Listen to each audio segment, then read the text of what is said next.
We will move right into reports of committees of council. These meetings were held on March 4th, 2019. We'll start with the Public Safety Committee and Councilman Soto. Thank you, Mr. President. The Public Safety Committee met on the 4th of March. There was one item on the agenda, which is Administration Bill 3/2019, which is to amend the drop program regulations. As Mr. Hawkins explained, that in 2018, the ordinance was an effort to address how the arbitration award affected one firefighter. It allowed Battalion Chief Ken Barton to exit the drop program in which he had opted into as a captain and re-enter as a battalion chief.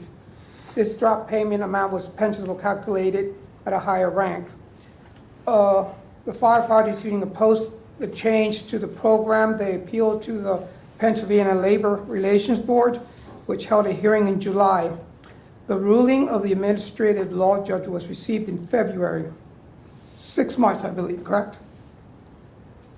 8 months.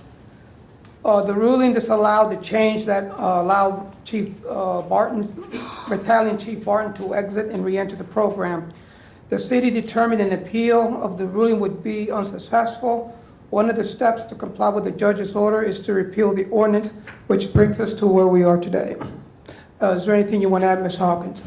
Not at all. That's all I have, Mr. President. Thank you. Move on to Public Works Committee, Councilman Graupera. I have no report tonight, Mr. President. Thank you. Economic Development and Neighborhood Revitalization Committee, Councilwoman Craig. Thank you, Mr. President.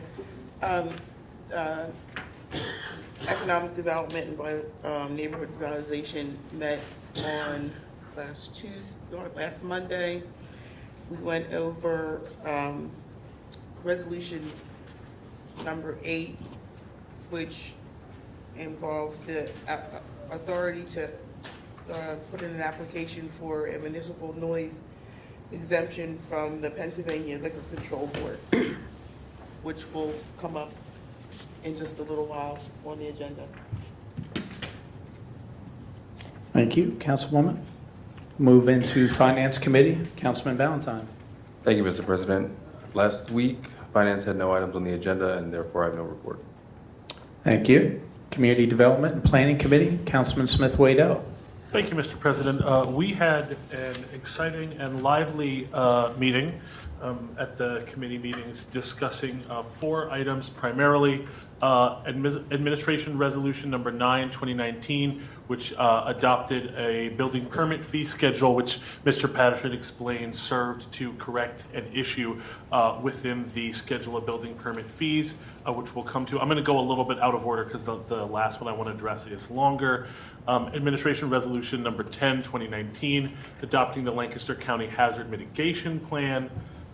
We heard a wonderful report from Susanna Bartlett, who's the Community Development Administrator, on the Community Development Block Grant, CDBG, and Emergency Solutions Grant, ESG programs, who noted, Ms. Bartlett noted, among other things, that 27 ADA sidewalk ramps were built in 2018 using CDBG funds in addition to other uses, and also noted that ESG dollars were shifted to different programs, increasing the emphasis of those funds, which are channeled to other organizations to do RRH, or rapid rehousing. And then sort of the big one on the Community Development and Planning agenda was the review of the Historical Commission recommendation for 454 New Holland Avenue, which is it is a historical warehouse proposed for demolition in the parking lot right there by Quips, which we will get into, I assume, in a fair amount of detail when that comes up on the agenda. But we did discuss the history and value of the building, previous uses, the desire to demolish the building to create additional surface parking for offices across the street, as well as hearing from architect Ted Vidok of, I'm sure I'm pronouncing that name wrong, I'm sorry, of Hamel Associates, on the condition of the building over time. So we'll talk about that more as it comes up on the agenda. That was all that I had, Mr. President. Thank you, Councilman. Moving on to Personnel Committee, Councilwoman Diaz. Thank you, Mr. President. The mayor has nominated Ramey Rhines for the appointment of the Downtown Investment District Authority Board of Directors. And Ms. Ramey's term would be from March 12, 2019 to December 31st, 2024. And State Senator Scott Martin has nominated Mark Berganis for appointment to the City Revitalization Improvement Zone Authority Board. And Mr.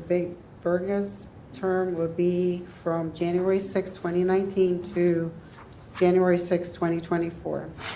I make a motion to approve the appointments for Mrs. Ramey and Mr. Berganis. Second.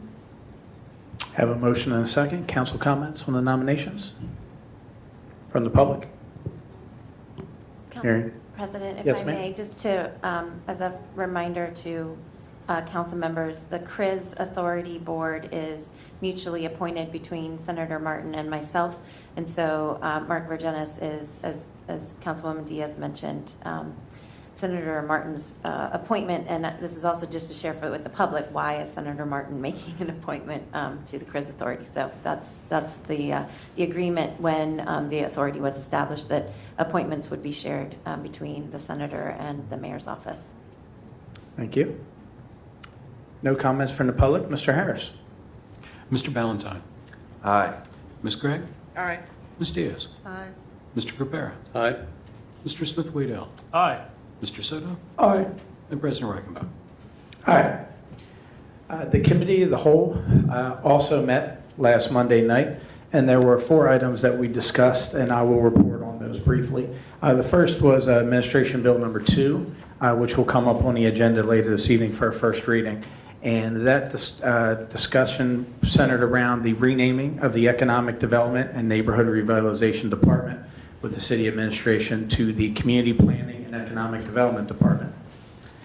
We had a rather in-depth conversation about the fact that there will be some changes that have gone on, well, changes that have happened over the recent decades that make the focus of that department going forward a little bit different, which necessitated a name change on our part. That's something that council needs to do. So again, this will be the first reading. We'll be voting on that at our next council meeting. The second conversation we had is along those lines, which was a discussion about renaming the council committees that we just ran down through. Because of the change in the department name, it seemed about time to update our council committees as well. So there was a conversation about that. What we went to was the Council Economic Development and Neighborhood Revitalization Committee, which you heard this evening, would be changed to the Economic Development Committee, and the renaming of the Community Development and Planning Committee would be changed to the Community Planning Committee. This change would correspond to the proposed name change from the department. It would still allow multiple council members to be focused on this department because it's a very important department to the day-to-day operations of the city, and also to oversee the residents' interest. There's no action that's needed. We don't need to vote on that. That's an internal council decision and one that we made. So going forward, those will be little minor changes to the names of our committees. Third item that we talked about was we reviewed the draft policies for procedures for video being taken. As you can see, council meetings are now videotaped, which is a terrific thing for our residents, particularly those who can't make it out to council meetings for whatever reason. The more people that are able to participate in the process, the better. So that's a terrific decision that the administration has made. We reviewed draft policies that the administration has been willing to share with council. Council is not required to make any decisions on those policies, but I appreciate the administration sharing them with us and giving us an opportunity to give feedback, which we are currently in the process of doing. Last but not least was a discussion of proposed municipal radar legislation. We've talked about this a lot at our council meetings, and we're going to probably continue to talk about it a lot this year. That'll actually be Council Resolution number 11, which is coming up a little bit later on the agenda, and I will expand on that conversation a little bit more at that time. So that is it for the Committee of the Whole. We'll move into the legislative agenda. The first item on the list, considering the following applications and recommendations from the Historic Commission and Historic Architectural Review Board for improvements to properties within the Heritage Conservation District and the Historic District. To be clear, the first item on the agenda, 454 New Holland Avenue Partnership, that's actually on the table from a previous conversation. So in order to even get the ball rolling on that, could I have a motion to simply remove it from the table so that we can consider it this evening? So moved. Second. Motion and a second to take it off the table so that we can consider it. Again, this vote has nothing to do with approval or disapproval. It simply allows us the opportunity to have the conversation. So we have a motion and a second. Do we have any council comments on that? From the public? You will have the opportunity to speak on the actual agenda item. This is simply parliamentary, just to get it back off the table. Hearing none, Mr. Harris. Mr. Ballentine. Aye. Ms. Gregg. Aye. Ms. Diaz. Aye. Mr. Graupera. Aye. Mr. Smith-Waddell. Aye. Mr. Soto. Aye. And President Reichenbach. Aye. Now that it's off the table and considering for us. Mr. Yes. President, would it be worthwhile for any reason to consider item B, 107 South Duke Street first, as I imagine we'll dispense with that one relatively quickly, and I anticipate A, 454 New Holland to be a somewhat lengthier discussion? That is fine by me. Let's start with B, and we will go from bottom up. Kirk and Emily Marzock. Mr. Harris? Kirk and Emily Marzock, owners of 107 South Duke Street, propose replacement of existing wooden steps with concrete steps and a wrought iron railing, and replacement of existing wooden railing at a basement stairwell with a new wrought iron railing. And that application was recommended for approval by the Historical Architectural Review Board. Motion to approve? Second. Okay, we have a motion and a second on this one particular item. Council comments from the public? Hearing none, Mr. Harris. Mr. Ballentine. Aye. Ms. Gregg. Aye. Ms. Diaz. Aye. Mr. Graupera. Aye. Mr. Smith-Waddell. Aye. Mr. Soto. Aye. And President Reichenbach. Aye. We'll move on to 454 New Holland Avenue Partnership.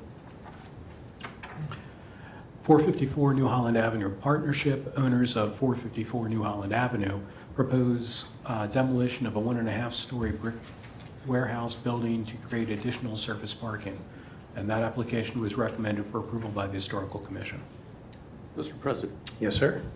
I'd like to add a motion to the, to amend the application to include documentation that was discussed at the Monday's committee meeting as a condition to demolition, if I could.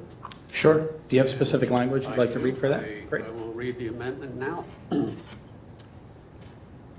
Following the intent and spirit of the Secretary of Interior standards for the documentation of historic properties, this documentation outlined in the exhibit shall include measured drawings, photographs, and written data that are verifiable and that accurately and adequately explain and illustrate what is significant or valuable about the historic structure recommended for demolition.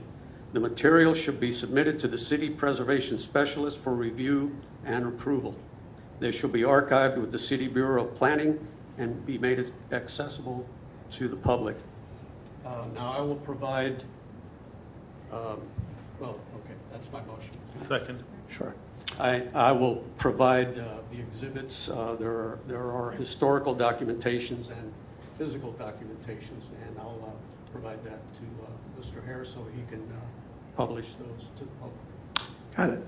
Thank you. Appreciate that, Councilman Graupera. And that was something that we discussed at our previous meeting.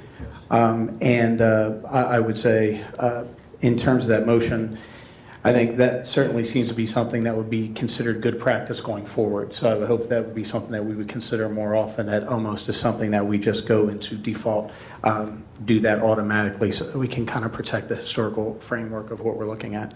So we currently have a motion on the table for an amendment to the motion. So I think what I would look to do first here is ask for a motion on the issue itself. So currently where we stand is the Historic Commission has recommended approval of the demolition.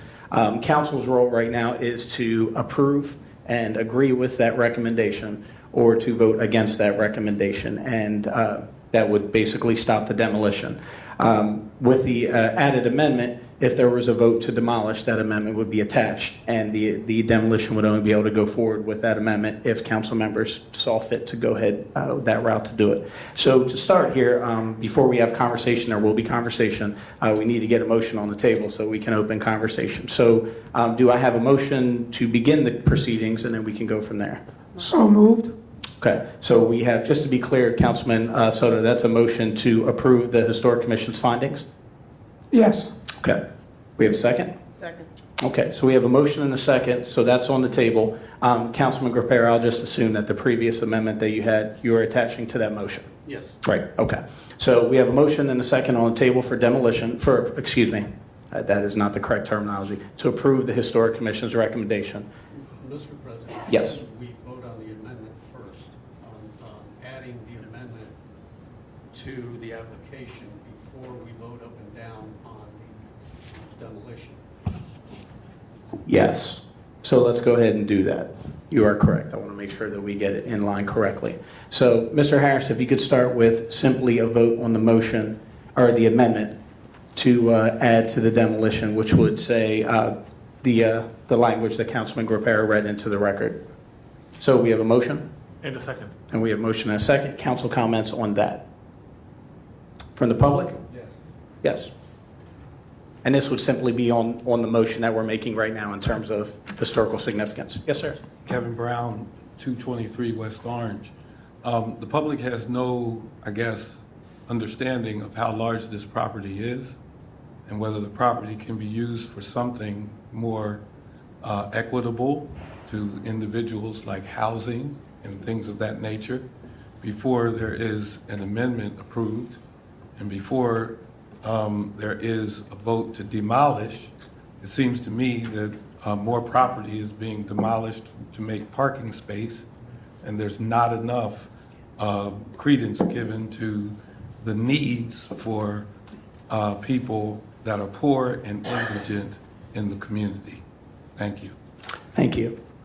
And just to reply to that, Pastor Brown, this Historic Commission recommendation was discussed at a previous full council meeting to the public, was also discussed at our last council committee meeting, and is now for the third time being discussed. So not to belabor your point, but just to be clear that this has been aired in the public over the past month. I just want the public to be aware of the fact that we haven't had that conversation. Sorry, Mr. President. Yes. If I may. I believe it is a 1.5-story brick warehouse. It takes up not a ton of, but a fair amount of space in the Quips parking lot. It is currently being used as the warehouse for a carpet cleaning business. Mr. Patterson, do you know the exact dimensions of the building? I didn't see it. I was looking through the item and I couldn't see the square footage of the building. Maybe I'm missing that. But just to answer the question, just so the public is aware. Oh, hey guys. Right, I was assuming they were going to discuss that when they came up for the conversation, but if Mr. Patterson has that now, that's fine.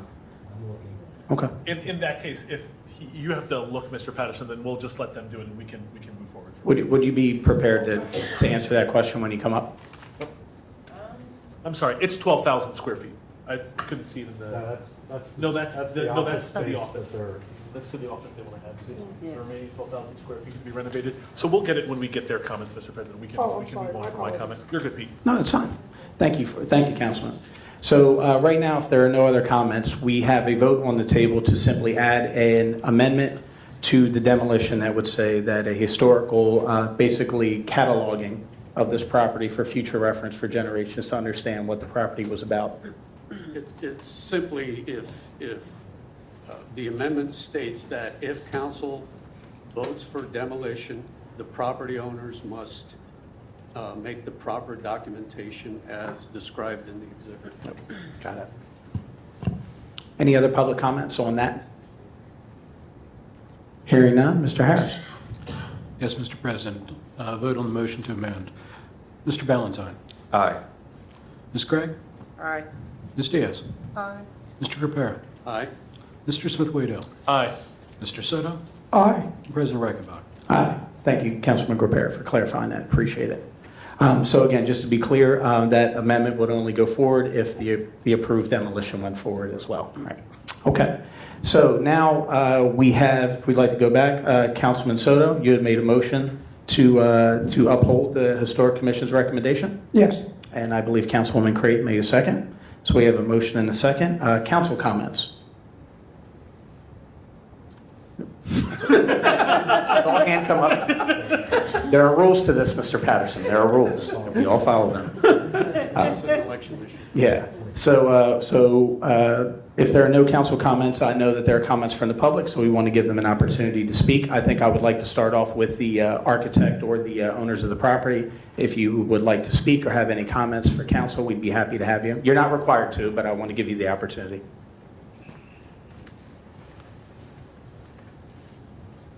Good evening, council members and Mayor. My name is Steve Hipschman. Can you just pull the microphone? Yeah. My name is Steve Hipschman. I'm here Thanks, in sir. two capacities. My first is that I'm a partner with Lisa Shirk as an owner in 454 New Holland Avenue and 517, which is another entity that owns this particular parking lot and the building in question. My second capacity is I am the founder and managing partner of Acuity Advisors, which was one of the initial tenants in the building across the street. And I want to give just a little bit of historical context. Is the building across the street is a 65,000 square foot building, which was part of the whole urban place renewal. And that building now is leased to a number of tenants that include the Lancaster Science Center, Acuity Advisors, Murray Securus, and a restaurant called 454 Grill. We have gotten, I would say, received over the starting back in the early 2000s, support from the city relative to that substantial rehab project. And the purpose of this request to remove the building relates specifically to the remaining 10,000 square feet, which are not being used in Class A space, but are part of tenant that has a mattress company, and there are tractor trailer trucks and other types of, I'll just say, traffic in and out of a facility that is largely designed now for office space. We cannot build out those remaining 10,000 square feet, and our tenants have asked us repeatedly to do so relative to getting the building into its full intended capacity. We've, for the last 2.5 years, spent considerable amount of time looking at alternative parking options, not the least of which is coming or going across to another property, J.L. Clark, which has open space, and we devoted a lot of time to using that as parking. We cannot do that because city ordinances would preclude us from any easement across into our space. The property in question is owned by us, and when working with other city personnel, we have determined that if we can remove that building, we would meet the parking requirements, both from a practical point of view relative to the use of the remaining 10,000 square feet and also meeting the zoning requirements. So our request is not in any way violating or intending to be unaware of the importance of preserving our historical heritage, but is to, in fact, attempt to continue the work that we're doing in rehabbing the entire facility at Urban Place. And to do so, we have to have adequate parking, and this is the only realistically available option. That's the historical context that I felt would be important for council to be aware of. Thank you. Thank you. One quick question, Mr. President. Sure. Just if I understand, you said 6,500 square feet Yes. is the building in question? No. No. 2,000. 2,000 square feet is 2,000 square feet the, is the- 65,000 is the square footage across the street. Okay. Which is the main facility that was always intended to be rehabbed as part of the overall renewal of Urban Place.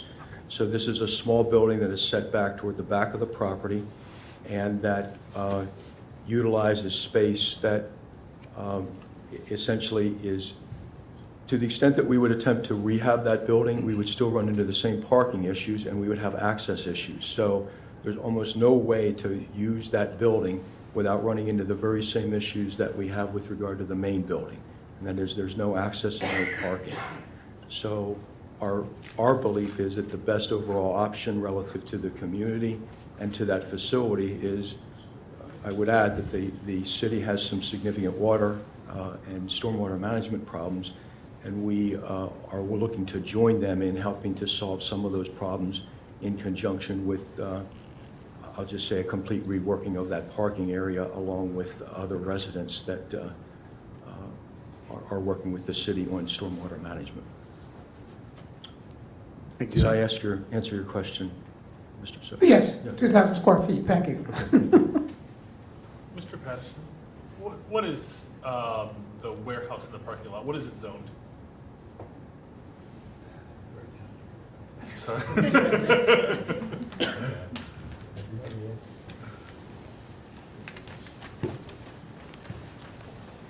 I'm glad that you carry the map around with you.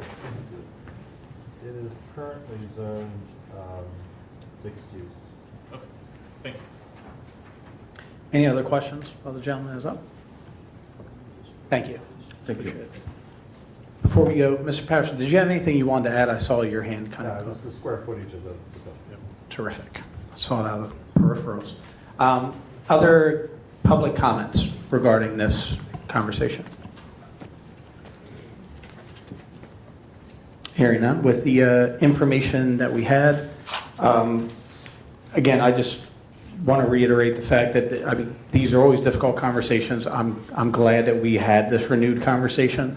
I don't remember if it was Councilman Smith way there or Councilman Graupera, or who made the suggestion that if it's not a unanimous vote, that they should come back through committee so that we have an opportunity to see them at a committee meeting and at a full council meeting. I don't remember exactly who made that suggestion, but it's a very good suggestion, I think, going forward, so that we at least have the opportunity to review these unless they are unanimous votes.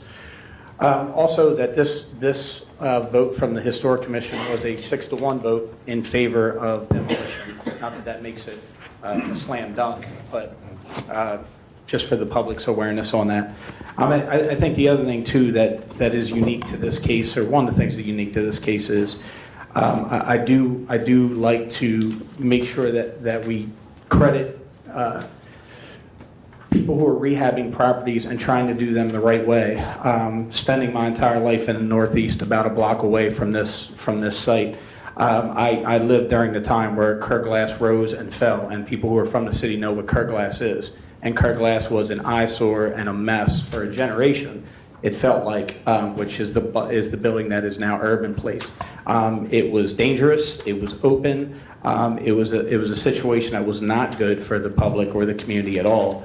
And that entire block has been rehabbed to the point now where it's flourishing. It contributes to the neighborhood, certainly adds to the safety of the neighborhood, and it's a beautiful building. If anybody's been in there, in my opinion, that's what we want historic preservation to look like, a beautiful building that retained its charm. It's just a nice place to be. While that doesn't change the fact that taking down other buildings should be okay, I think as a council member, what I want to see is thorough documentation, which I believe was provided to us at our meeting, thorough explanation for why a building is coming down. And I think it also opens up other questions as to, and I don't know if this was Councilman Smith-Waddell either, I apologize, but I think it was, and it's a good point, of parking requirements leading us to make decisions going forward that probably need to be evaluated. That we may have to take a look at the fact that if we are being hamstrung by things that are already in ordinance, and that's forcing our hand in other issues, that instead of throwing up our hands and saying, well, that's how it is, that we should probably be taking these opportunities to reevaluate those as we go along so that this does not happen in the future. I mean, the reality is we've already started that conversation. There are members of the public right now who have had great dialogue with council members and have held us accountable for these conversations. And I will say that this is much more in-depth than previous conversations that we would have had on an issue. Most likely that was a 6-1 vote, and I think that's a good thing. I think it's a great thing. That being said, we have a motion and a second on the table with the Councilman Graupera's amendment. And just to remind council members, an aye vote would be to uphold the Historic Commission's recommendation for demolition. A nay vote would be to decline the Historic Commission's recommendation for demolition. Mr. President? Yes? This is pure pedantry, I'm sure, but would it be too much to ask? These boards, which are great for me, because I'm very tall, Would it be too much to ask for someone to just turn the board around and point out the structure to the assembled public? I'm afraid that they don't have a great concept of what it is that we're talking about up here, and I just want them to be very clear on what we're talking about. Not to put you guys in the position of cheerleaders, I apologize, but I bet somebody took some time to put those together, so you probably appreciate using them. If you can see this property, right here is the intersection of Plum and New Holland Pike, and Quip's Pub is right here, and the property in question sits back towards the back side of Quip's, across from, this is the urban place development over here, and then the property to be demolished would be back in this corner. There is an existing fence around it, and from the street view, here are some pictures. The street view is just a concrete face, and then some other pictures. This property right here. Okay, and then right here would be the actual building itself. And then there are some different angles. Looking from the street, you know, not being able to see it in both angles from the street view as well. So. Thank you. thank you guys. I appreciate it. Thank you, Councilman, for the suggestion.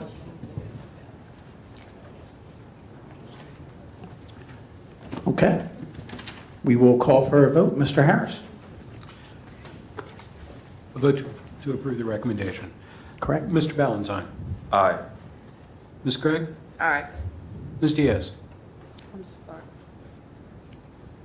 I just have to make a comment in reference to the historical architect. It just seems that every time a building's going to go down, it's for a parking lot. And I just feel like it's slowly disappearing. So I can't vote on this. And in memory of Steve Murray, I vote no. Okay. Mr. Graupera? No. Mr. Smith-Waddell? No. Mr. Soto? Aye. President Reichenbach? Aye. So we will move on to ordinances for first reading. Administration Bill Number 2, 2019, renaming the Economic Development and Neighborhood Revitalization Department the Community Planning and Economic Development Department. And just a reminder to council members, this is a first reading, so no vote will need to be called on this evening. Yes, Mr. President. An ordinance of the City Council of the City of Lancaster, Lancaster County, Pennsylvania, renaming the Department of Economic and Neighborhood Revitalization as the Department of Community Planning and Economic Development, and changing all references to the Department of Economic Development and Neighborhood Revitalization within the Code of the City of Lancaster to the Department of Community Planning and Economic Development, providing for the repeal of inconsistent ordinances, providing for the severability of the ordinance, and providing that the ordinance shall take effect in accordance with Pennsylvania law. Thank you, Bernie. During the Committee of the Whole report earlier, I spoke briefly on this. That's simply an administrative matter to try to have the name of the the name of the department more match what the department will be doing going forward. So again, we will reconvene at our next council meeting to discuss this, and at that time, it'll be called for a vote. So we'll move on to Administration Bill Number 3, 2019. This is also a first reading, so we will not need to call a vote on this as well. An ordinance of the City Council of the City of Lancaster, Lancaster County, Pennsylvania, repealing Administrative Ordinance Number 4, 2018, providing for the repeal of inconsistent ordinances, providing for the severability of the ordinance, and providing that the ordinance shall take effect as provided by Pennsylvania law. Councilman Soto? I have nothing to add. Okay. We spoke about this earlier as well during the committee meeting, and this will again be revisited at our next council meeting that I keep citing, but I haven't given a date. It is Tuesday, March 26th. Both of these issues will be revisited then. Move on to Administration Resolution Number 8, 2019. A resolution of the City Council of the City of Lancaster, Lancaster County, Pennsylvania, authorizing and directing the city to file a petition of City of Lancaster for exemption from noise provisions under subsection 493-34 of the Liquor Control Code, and to take any and all necessary actions to process that application. We will be voting on this evening, so can I have a motion? Motion to approve. I have a motion and a second. Councilwoman Craig. Resolution number 8, 2019, authorizing the application for a municipal noise exemption from the Pennsylvania Liquor Control Board is what is up. Since the current resolution, number 21, 2006, is set to expire July 15th, 2019, this resolution, number 8, will allow the city to reapply. Pennsylvania Liquor Control permits municipalities to file a petition with the PA Liquor Control Board for an exemption from the board's regulation regarding amplified music being heard beyond the licensee's property. Randy, do you have anything that you want to add to that?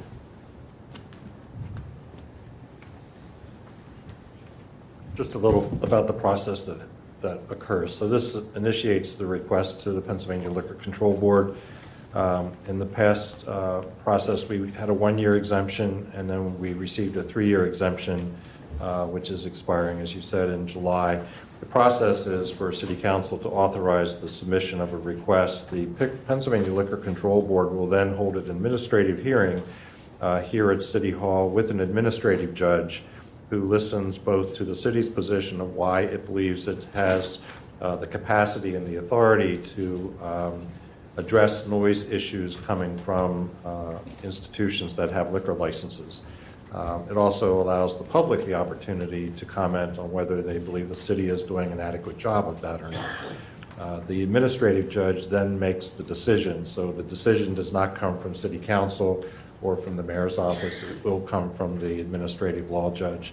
And hopefully we will receive at least a 3-year exemption. Potentially that could be a longer period of time. And it is the city's noise control board and our noise ordinance that establishes the local process along with police enforcement of how we administer that. And Randy, just to clarify. Sorry, go ahead, Councilwoman. I have one question. Is there a limit to how much time the length that we can apply for? We will apply for the maximum length of time that the administrative judge is willing to give us. So last time it was 3 years. We can seek an extension of 10 years. Whether or not they will do that or not is entirely up to them. And just to clarify, Randy, if the administrative law judge would decide that we are not doing a good job of it, it would default to the state police, just Yes. so people are clear of who would be the alternative. We would have state police officers with Right. the authority to come through the city and decide what they determined was a noise. Related to Liquor Control Board regulations. Right. So the city would still have its noise ordinance to enforce if it chose to do so, but the state police would now enforce the state liquor control law related to noise. Got it. Thank you, Randy. President, I have a question for Randy. Is there like a radius in reference to the business and the noise ordinance? So the way that the legislation is written today with the Liquor Control Board, it's across boundaries, very similar to our noise ordinance. Thank you. Any other questions? Thank you, Randy. Questions from the public? Hearing none, Mr. Harris. Mr. Ballentine. Aye. Ms. Gregg. Aye. Ms. Diaz. Aye. Mr. Graupera. Aye. Mr. Smith-Waddell. Aye.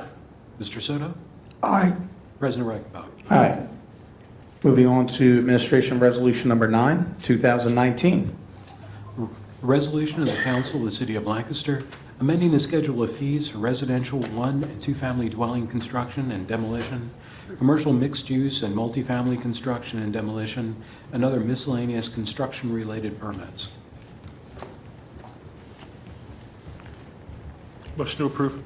Second. Have a motion and a second. Councilman Smith-Waddell. So my understanding of this from our committee meeting was that this resolution is intended to correct a problem with the existing building permit fees. In November of 2017, we adopted a permit fee resolution that amended the state permit fee, which also referenced the remainder of the existing fee schedule. However, those fees that were referenced were a previous fee listing and not the most recent and therefore appropriate list of fees, and this resolution corrects that error. This is bookkeeping. So, yeah, that's what I've got. Thank you. Council comments? From the public? Hearing none, Mr. Harris. Mr. Ballentine. Aye. Ms. Gregg. Aye. Ms. Diaz. Aye. Mr. Graupera. Aye. Mr. Smith-Waddell. Aye. Mr. Soto. Aye. And President Reichenbach. Aye. Move on to Administration Resolution Number 10, 2019. A resolution of the Council of the City of Lancaster adopting the County of Lancaster Hazard Mitigation Plan. Motion to approve.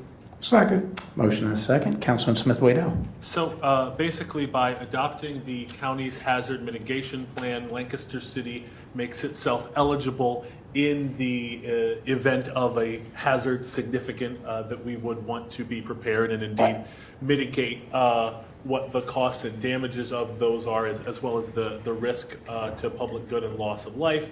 That by adopting this plan, we would essentially, sorry, I said that already, become eligible for state and federal emergency management funds. It commits us to no action, but again, by adopting the plan, we become eligible to get the monies that we need to safeguard city residents in the event of an emergency. I think I said that 3 times, but. Well, it's good to repeat, for sure. Thank you, Councilman.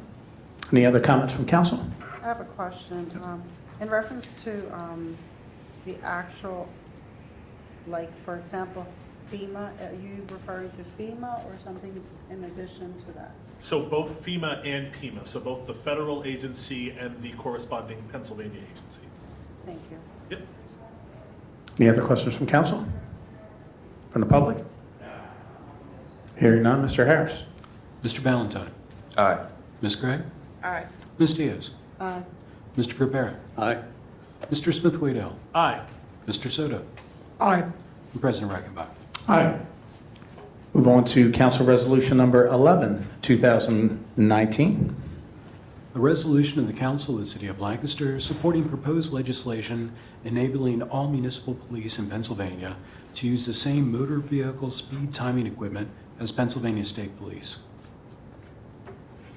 Motion to approve? Second. Have a motion and a second. We've talked a lot about municipal radar.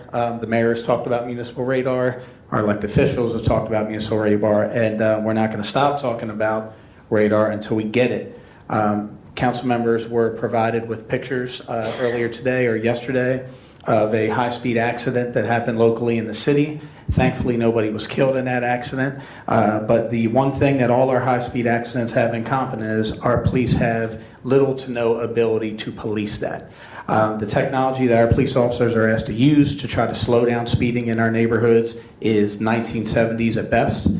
It's excessive. It costs excessive hours and manpower because of the needs. There has to be multiple officers on site to do it.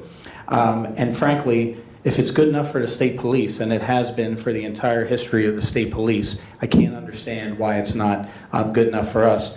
And just to be clear, and I'm not even making this up, the only argument that we are told against our use of radar is it is the belief that cities will use it to take advantage of their residents and make money off of it.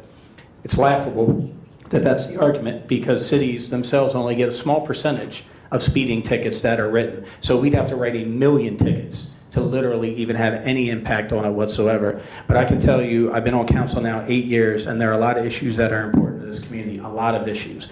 But consistently from the day that I got on council, when I go into neighborhoods and talk to people, how many, in Councilman Graupera, we've been together a lot of these meetings, time and time and time again, people look at us and go, why can't you slow people down in my neighborhood? Why are people allowed to speed in my neighborhood? It's crazy. People are going to get hit. Kids are going to get hit. It's ridiculous. It happens on South Duke Street. It happens on North Lime Street. It happens in every section of the city, and our police officers are almost hamstrung to do anything about it.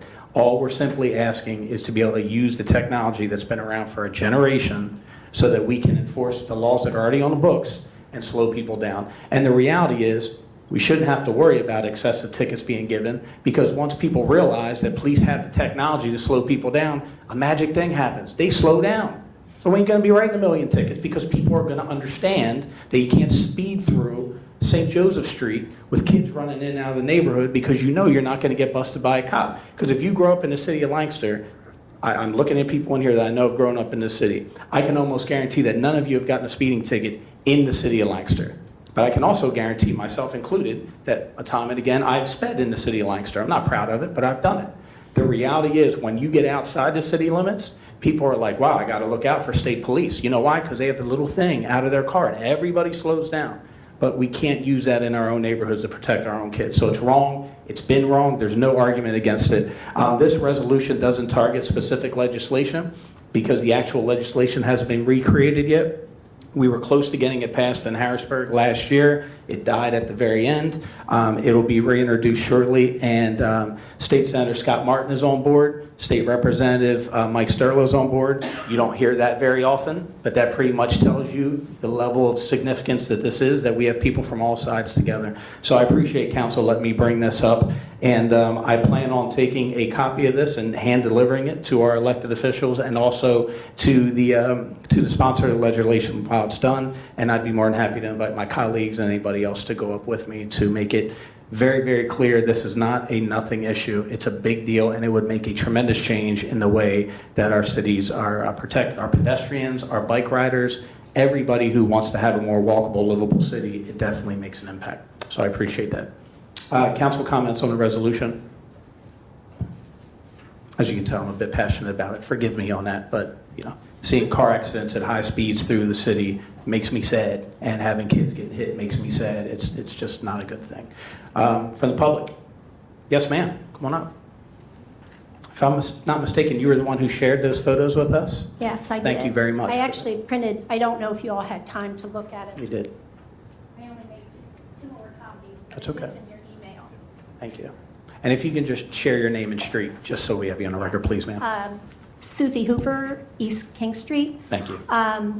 The accidents actually occurred on February the 3rd during the Super Bowl game, and I was in my kitchen. There have